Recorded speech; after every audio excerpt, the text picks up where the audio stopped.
Recording.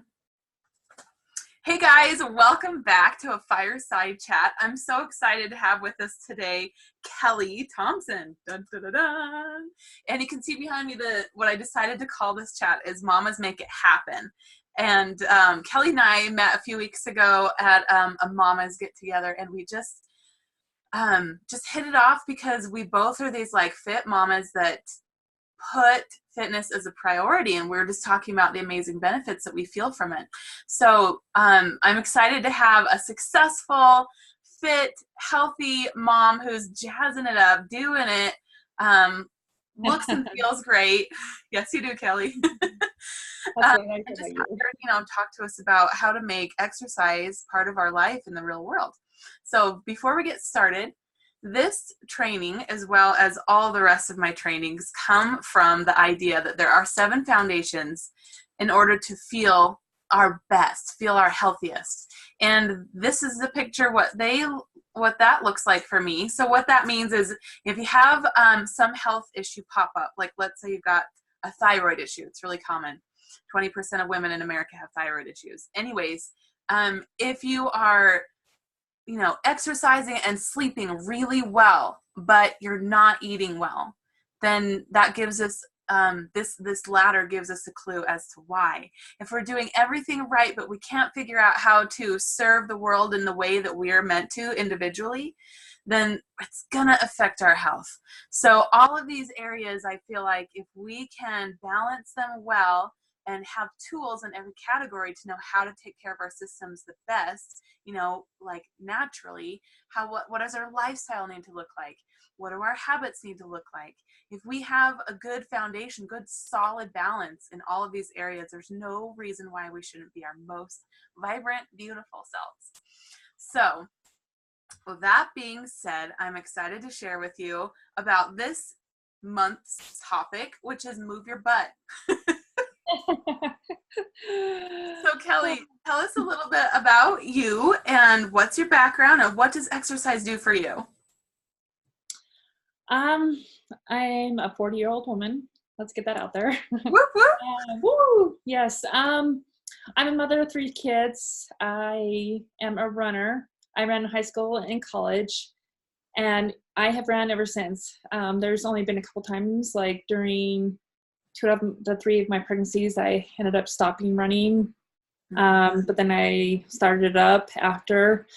For me, a lot of it helps still with my anxiety and depression running my family, which kind of popped up more after I had my first kid, and my anxiety shot through the roof. And through talks with my doctor, it's one of those that, along with my medicine, exercise is right up there. And a lot of it helps me flush out my anxiety by exercising. I love to stay fit. I love the feeling it. It just makes me feel good all around. I love to start my day with it. I just feel like I can tackle the rest of the day when I have done it. So it's always been a priority. Just because when I feel like when I'm happy and functioning at my best, I am better for my kids, for my family, for my job. And so that's why I've always kept it in as a priority in my life, because health-wise, it is fantastic. Mentally, it's a must. And it boosts my self-confidence as well. So that's where I'm at right now. Awesome. I'm taking notes so I don't lose track of things I want to circle back to. Okay, so you said runner, so you do running stuff, and just like I just want to like put this out there to everyone that I run too, but there was a point in my life when I thought runners, serious masochists, like why would anyone do that to yourself? Yeah. Until after a couple of kids, and I was really serious about losing weight. And that's when I realized, running really does affect my stress level too. So Kellie, did you always run, or was there a process when you started running? Like how normal are you, and can someone else do it?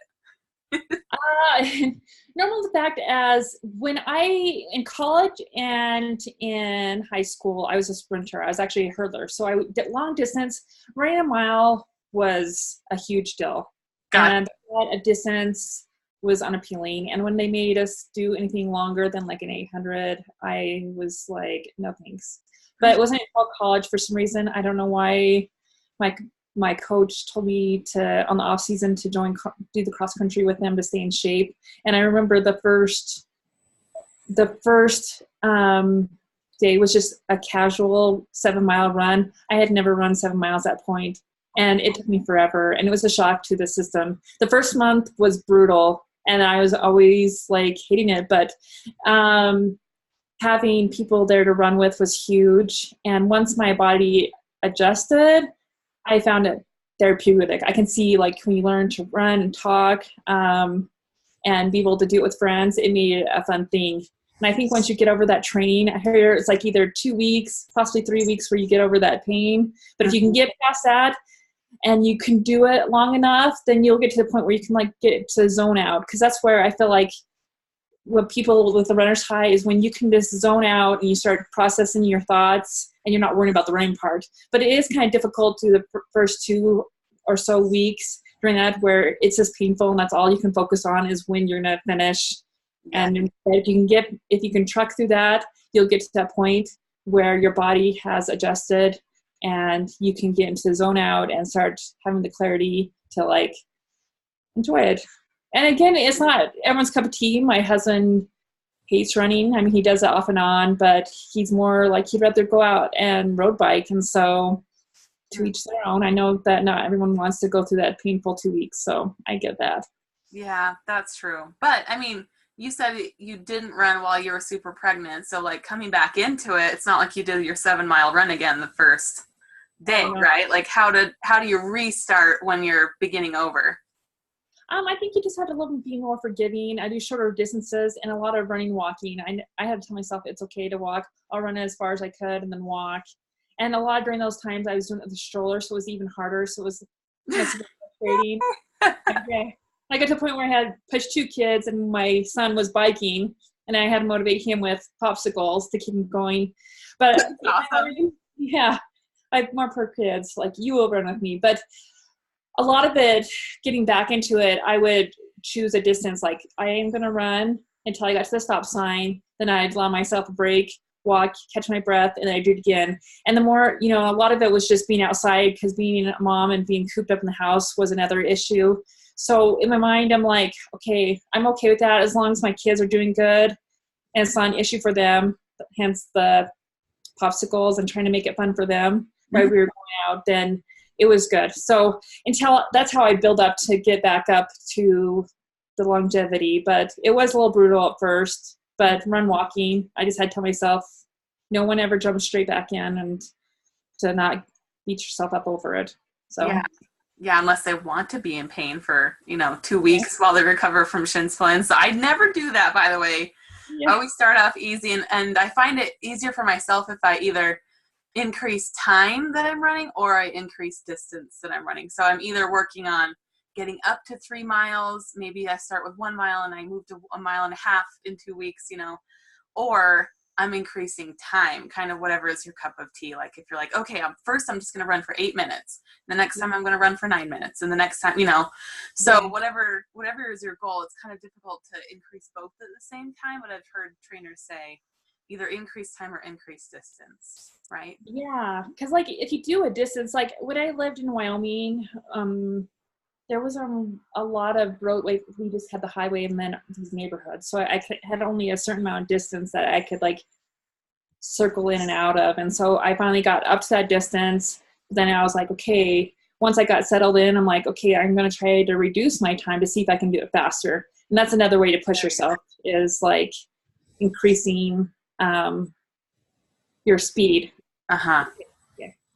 Awesome. Yeah. So I'm just imagining you, Kelly, out there with like your stroller and there's like a kid coming behind me or you. And I remember this one time we had the dog too. And like people are honking down Main Street. You crazy nut. What are you doing? But my one girlfriend this one time, she rolls down the window. She's like, Rebecca, stop. You're giving the rest of us no excuses. I can just see you with the popsicle being like, we're almost to the next mile. Well, I actually wanted to give it to him until I got home because obviously he'd probably melt. But all right. there's one part where it was a hill And I was like, okay, if you make it to the top of the hill, I'll let you choose the color. And then on the way down, when he could be like on the way back, I mean, he got up to ride bikes. I mean, he was like 3 and biking 6 miles. I kind of feel bad now looking back because I don't know how he did it. But when it got hard, I was like, you know what, you can have 2. And he would like bust at home and beat me back. But honestly, like when he was ahead of me, it forced me to go a little faster. But like, bless his heart, you got to make it work and make it fun. So, Yeah. or it's a culture You for gotta make it work. Like whatever your resources are at your point in life, you gotta use those.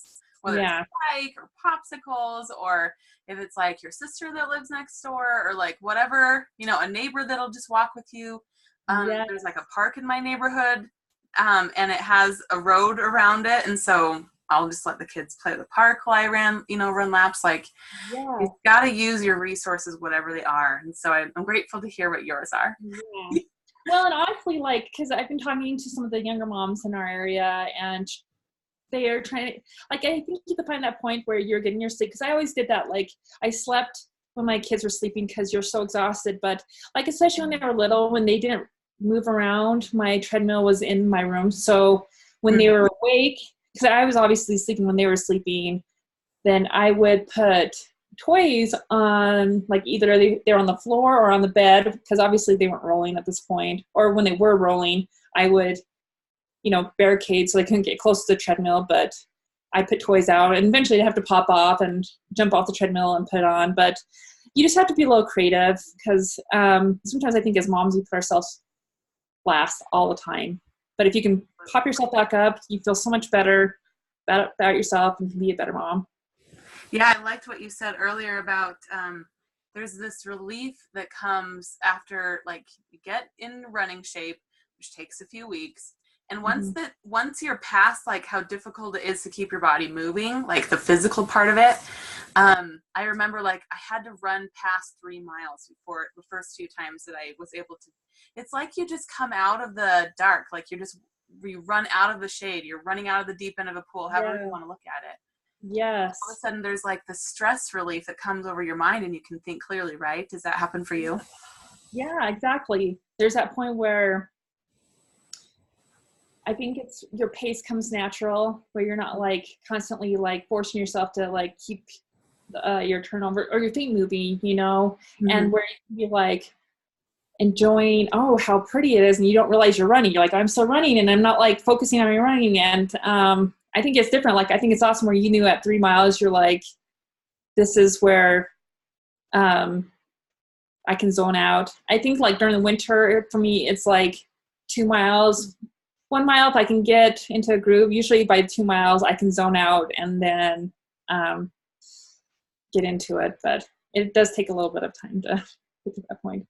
Yeah, but it will come faster and faster. Like, it wasn't long before I was just a mile in and I was starting to feel the, kind of feeling that moms need to feel that feeling. We need to be able to release. We have like all these pent up things that happen during the day.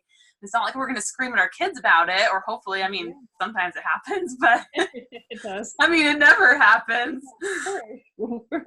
Perfect that way. Yeah, but we just need that. So, whether it's going on a hike and, you just hit your stride where you can just let go of the, daily cares, or a bike ride, like you said, being outside really helps me too. Yeah. Especially during this sunshine and reducing stress. I think that's the most important, like, especially talking with my doctor, just reducing that stress, because women are really good multitaskers, and sometimes we don't. Like, I liked how you said it was a way to unload all the stress from the day, or like things you've been stressing over the night, and you're starting your day off and you're like, running, and you're able to take that off your shoulders, and then you're like, okay, I can tackle what's left of the day. Yeah, like you said earlier, it makes you emotionally stronger to be able to like dump, like, okay, I've got all the stresses filling up, now I'm going to dump them. Okay, now I can handle my life in peace. Yeah. And let's go back to this idea that when I'm my happiest self, then I'm my best me, and I'm the best mom, and I'm the best wife, and I'm the best like congregationalist, I'm the best neighbor, right? Yes. no one feels like they're their best when they're all pent up or, feeling sorry for ourselves or, afraid of what people will think about us, right? Yes. I was reading with, because right now I'm working with a macronutrient coach Oh, to cool. dial in my, just I want to make sure I'm hitting all the important nutrients in my diet and stuff. And she had brought out like saying these 5 whys. And I think she got it from like Toyota. I think they put it back into their like training, into their employees. Like, why are you doing this? Why are you doing this? And so you take this question of, why am I running? Oh, because I want to lose weight. Why do you want to lose weight? Well, I want to fit in these skinnier pair of jeans. Why do you want to fit into these jeans? Well, because it makes me look good. And why do you want to look good? Because it makes me feel good. Why do you want to feel good? Because it makes me more confident. And so it says the 5 whys, like you keep doing it. And I realize when you pull things back is, why do you want to be that? Because I want to be a strong, confident woman, because that's how I want to live my life.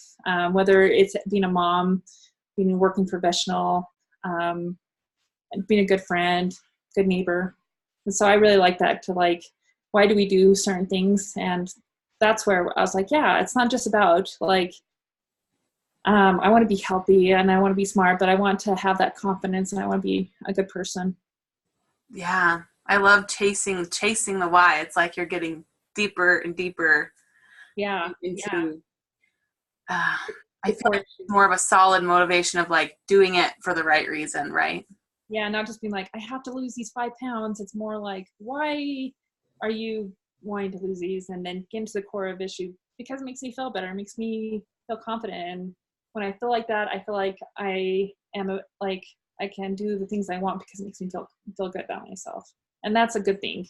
And it's okay people may think it's selfish, but it's not, because when, like you were talking about, when you're feeling pulled together and all together, you're most effective to the people around you, to your neighbors, to your friends, to your family and your kids. And so I don't think it's a selfish thing at all. And so it's hard not to have the mommy guilt, but that's got to be pushed away, because when you're happy, your kids are happy. And that's right. And I feel like there's enough voices in the world telling us that it's so vain to lose those 5 pounds, or it's superficial, or, it's, what's another word? What's something else that people are like, oh,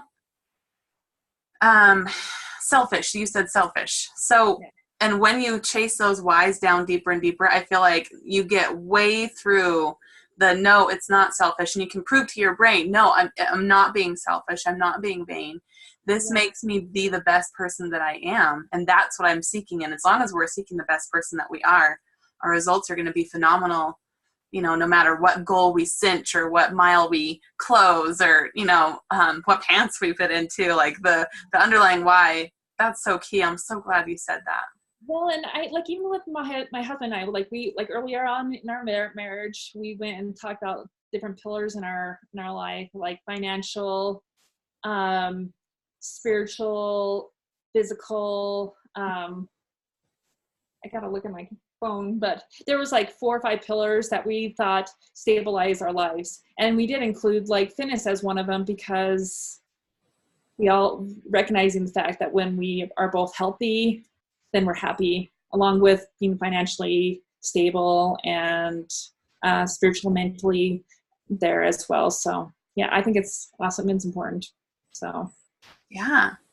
Yeah. And when you say, it helps, it's right up there with my medicine. It helps me that much. And studies show that that's true. Studies show that if you sweat 4 times a week, that can be just as effective as other treatments that you may receive from a doctor. So if we can start with that, then why the heck wouldn't we start with that? Like, everyone can go for a walk. Yes. And that's like huge. I wish they would push that more, because I think I'm not against medicine, because I do take mine. But I like how you said that. Like, it's right up there. Like, I wish they would push more. Like, when you get your body healthy, a lot of other things fall away. Like, symptoms of other things will fall away, just because having a healthy gut, like having a healthy diet and having to exercise, by having a healthy body, will eliminate certain symptoms that are causing your body to have ailments or whatnot. And to me, it seems like a better treatment when masking over with just treating just the symptom when you could go to the core issue of like, well, your body isn't functioning properly because it can't do it because your arteries are pushing so hard, you're getting chest pains. Well, while you're taking your medicine, exercising to help clear out those arteries. I mean, they're hand in hand and stuff, but I'm not a doctor. So like, again, that's my 2 cents.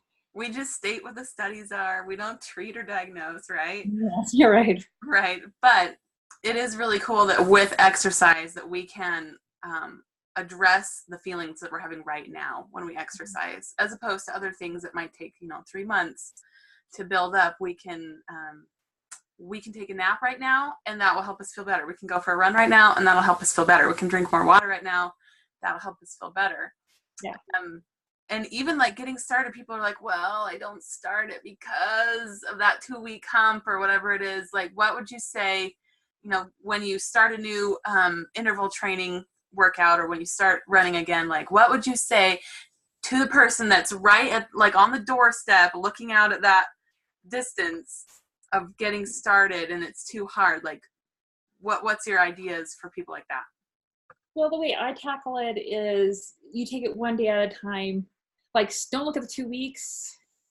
Take it one day at a time. And if you don't do it consecutively, you got to forgive yourself and just like start out and I'm going to do it this day. And then give yourself credit. Like, good job. You knocked it out. You did that today.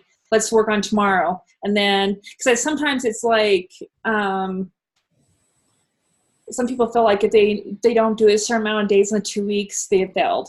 But what's nice about a new day is it's a new day and a new start. And so that's what would get me like, because some days it just, especially coming out of the mom, like newly, like letting your body heal and stuff, it was frustrating because sometimes you just did not sleep good last night and you just can't make it work. But I think it's one of those is like, don't give up. Because like sometimes it's like people who start dieting and want to eat healthy, I'll wait till Monday. No, don't wait till Monday. Start today. If you weren't perfect today, let's start tomorrow. Like do it again tomorrow, try again. But never do the whole, I'll wait till Monday, because that never happens. It gets pushed off. Or if you don't do it Monday, they're like, okay, I'll have to do next Monday. No, just start with the next day, mark it. So that's how I tackle things. When you say market, like are you keeping track somewhere so that you can stay focused? Sometimes when I have goals, I do. Like sometimes I have a little printout calendar to mark down. Mm-hmm. Some people are more visual. Sometimes I'm more visual that way, especially if I'm like training for something. I like to physically mark it and keep track. And then to me, it's like myself pat it back. I can look and see, wow, let's see, out of the month, I did the majority. I knocked out. Yeah, give myself. Someone's got to do it, And so you can look back and be like, oh, some people are like, I didn't do it very much, but you can look back and be like, wow, I did it for 19 days. I didn't do the full month, but that's great. That's so good. And so you got to start somewhere, because if you keep pushing off, it's not a good mental strength to have. So it's like tackle each day, strengthen your mind at the same time. And it's going to be hard. You have to tell yourself it's going to be hard. Write yourself little notes and be like, I can't do this until I knock this out. Sometimes I totally make myself notes. I love that you said that. Sometimes people will come over and look over and see like the word serenity on the wall and they're like, really? Was this for a game? And I'm like, no, that's how I keep whatever works, man. That works for me. On their mirror, so when they get up in the morning, they look at it and they're like, okay, I can do it. Writing scriptures on the wall by the bathroom mirror. Yep, totally done that. But whatever gets it back to your mind. Oh yeah, that's right. Yeah. I think, and everyone's so different. Some people are visual. My husband's a different list checker. He likes to cross things off a list. And so I think you just have to figure out what works for you.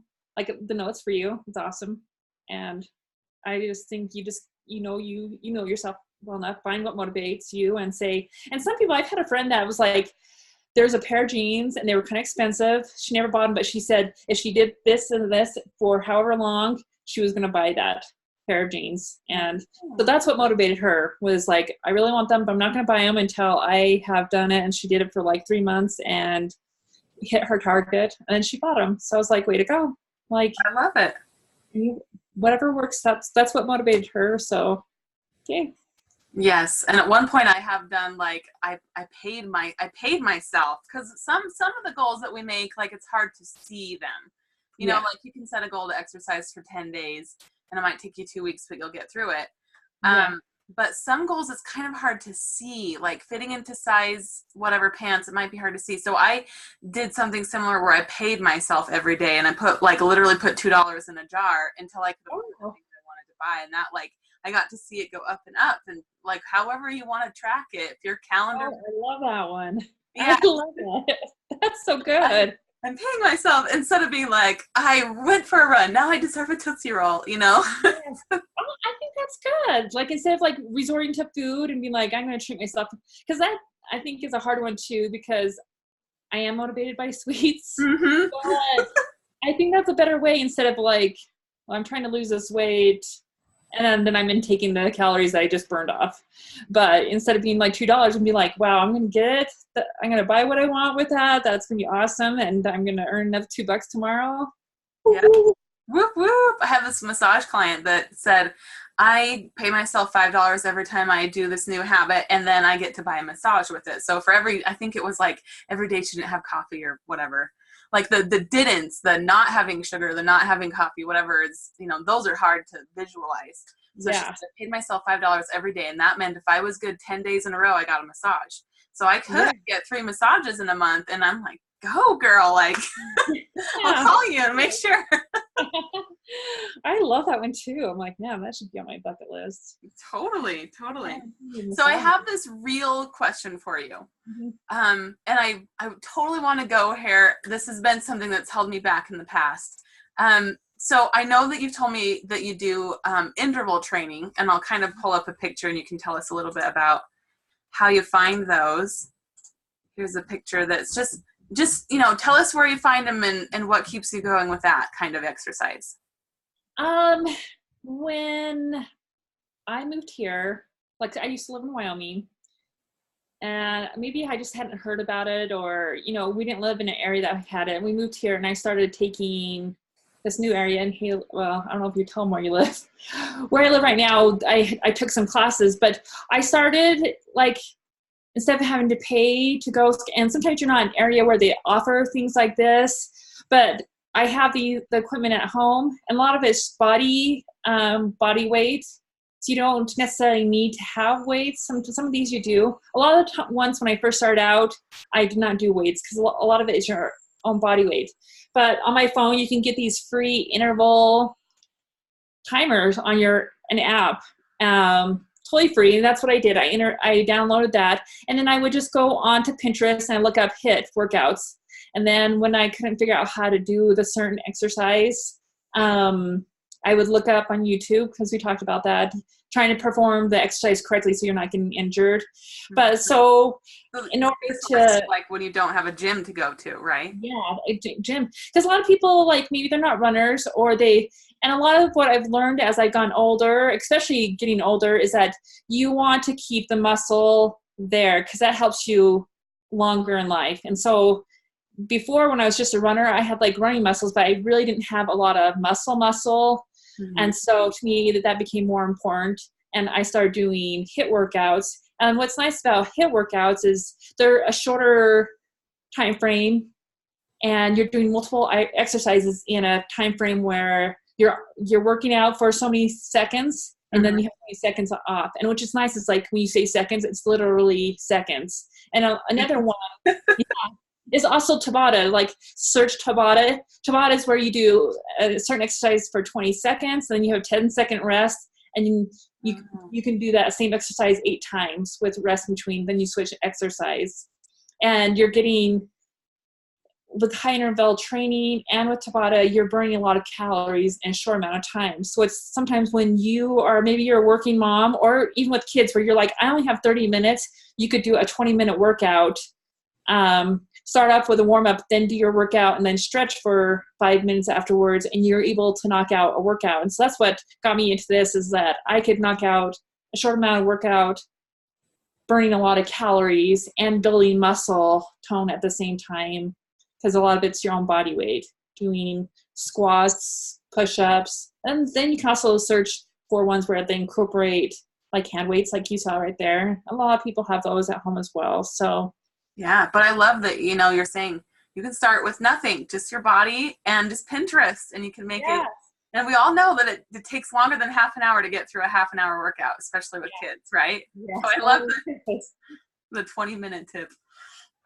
So I have gone through different phases too with my exercise, but I keep coming back to strength training like you're talking about, mostly because I love it when my muscles are there. Like when you like, yes, it's so much more confidence, promoting when you're like walking around, you catch yourself in a side mirror or whatever, and you're like, yeah, baby.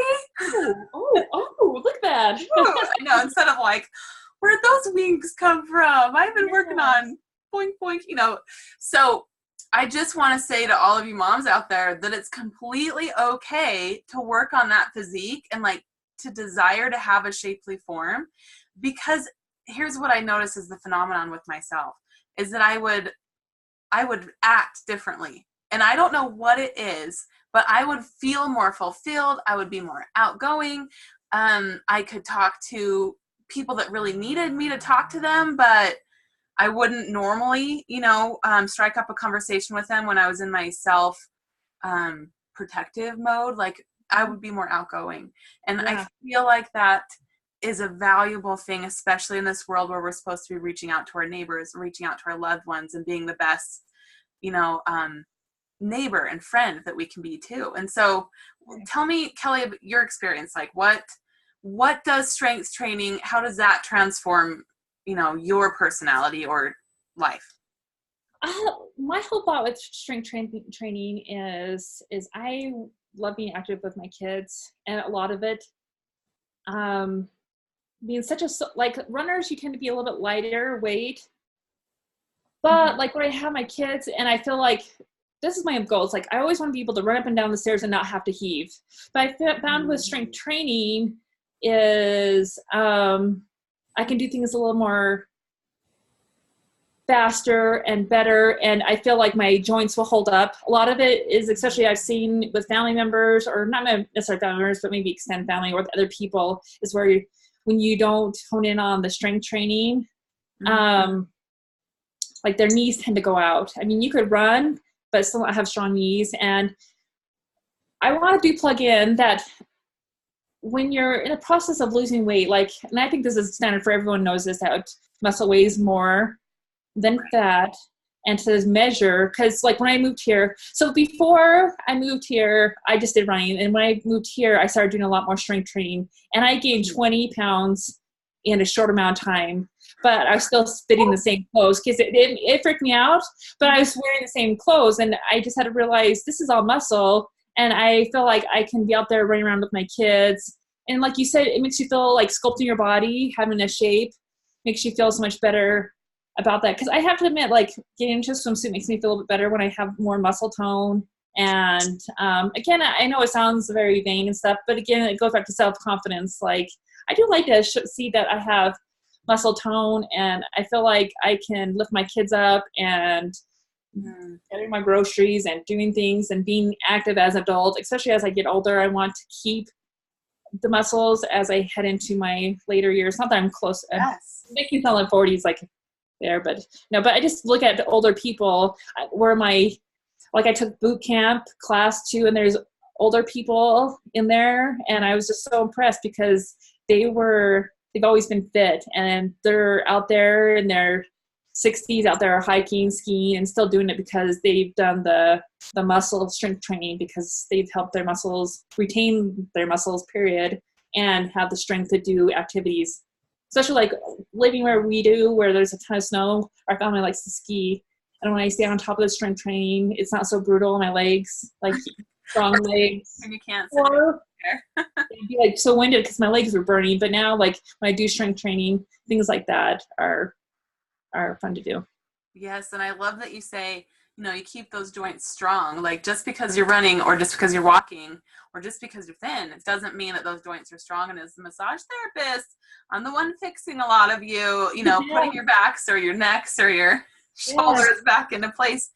Because one, muscle group will be really overused and not balanced. And so that's, to me, that's a huge reason to keep it up, because it will prevent surgeries in the long run. It'll prevent injuries. It'll prevent, joint rehab and physical therapy that'll all have to be done down the road if we're not just keeping ourselves in shape now.